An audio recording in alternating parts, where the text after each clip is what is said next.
Hi, my name is Shanika. Welcome to my channel, and in this video I will be sharing with you how I transitioned from relaxed to natural. If you want to find out how, then keep on watching. If you haven't watched part 1, go watch that video first. Click the card at the top right corner of the screen to watch it. I think that taking pictures at the start of your journey helps you not to be all crazy about the fact that you're seeing it every day and you're not really noticing the growth.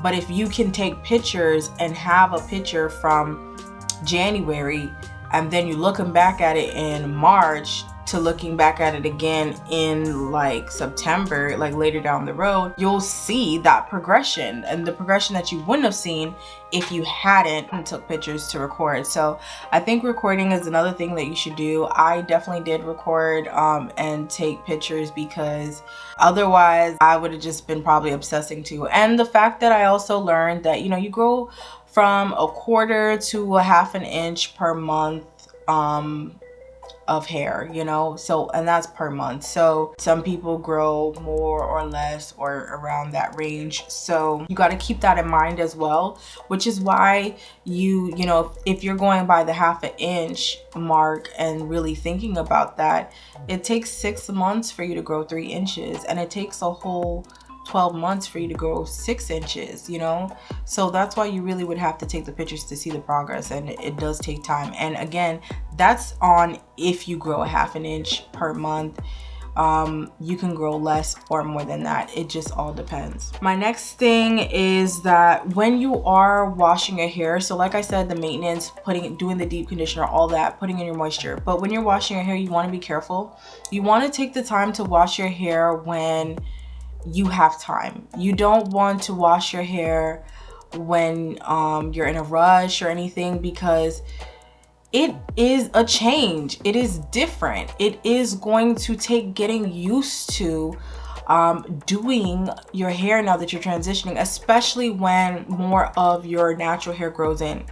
You have to really create a regimen, be consistent with it, and be patient. Those are my 3 key words. I use them in my other videos about things you should know before you go natural, and I definitely still stand by it. Build a regimen, be consistent, and be patient, because it's a whole different ball game. So you want to section your hair. If my hair still has the plaits, what I do is I'll just do my scalp, let the shampoo and everything rinse out. Second time I wash it, then I would like loose out my hair and actually have the shampoo like put it on my ends and strands and stuff, because of the fact that I use gels and I layer products and I have a lot, so I do that.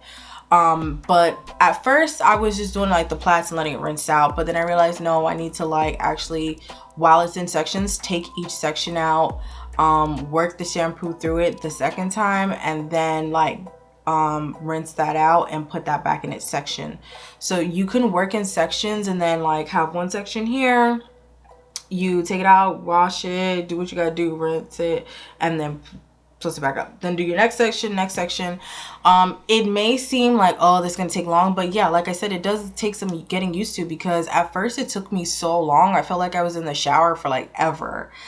And I also felt like the whole routine really was a whole wash day, because I'm just like, you know, not that like relaxed hair didn't take, you know, some time. You wash your hair, you have to blow dry it, and you still have to take the time to straighten it. It does take time, but this was just like a whole nother level. So it does take a lot of time, you know, washing your hair, doing your hair, and after that then deep conditioning your hair and then rinsing it out, and then you having to style it. You have to just make up in your mind that this is what you want to do. Take the strides, take the steps, build the regimen, you know, be consistent with it and be patient in order to get results. I had a regimen set.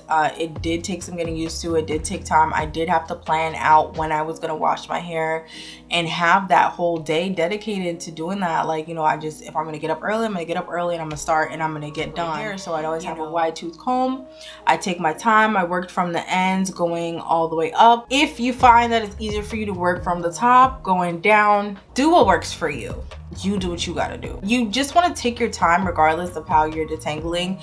Take your time and detangle, you know, with care, because as it's growing, it's always going to be a line of demarcation. But you know, when you do have more natural hair in it, it's probably half natural and the rest is permed, you are going to really see that line, and you're going to want to like take your time so that you're not tearing out or making the permed hair break. You want to like keep it strong, especially if you're trying to transition. You want to keep that length until it slowly all gets trimmed off, or you're ready to just cut it off. That's a good way to do it. Again, doing wash day, doing detangling, styling the hair, just do it when you have time and when you're not frustrated or in a foul mood, because that would keep you from that would definitely keep you from doing anything like where you're being rough or harsh on it or anything.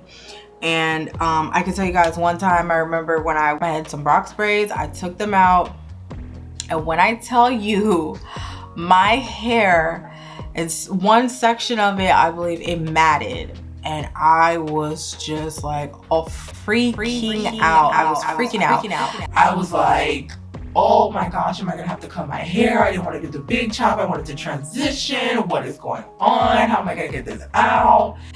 And when I tell you, I went for the conditioner, and I just slapped up some conditioner in there, and I was trying to slowly loosen it, moisturize it, get it going, spraying some water, more conditioner, and I slowly went through, and I tell you, I got it. I got the mat out, and I was so happy because I really didn't want to have to cut my hair, and that would have probably forced me to have to do a big chop. But because I was patient and I took the time and I detangled through it, I was good to go. But that scared me. Like, I was just like, what? Lastly, I just have to say, build a regimen, be consistent, be patient.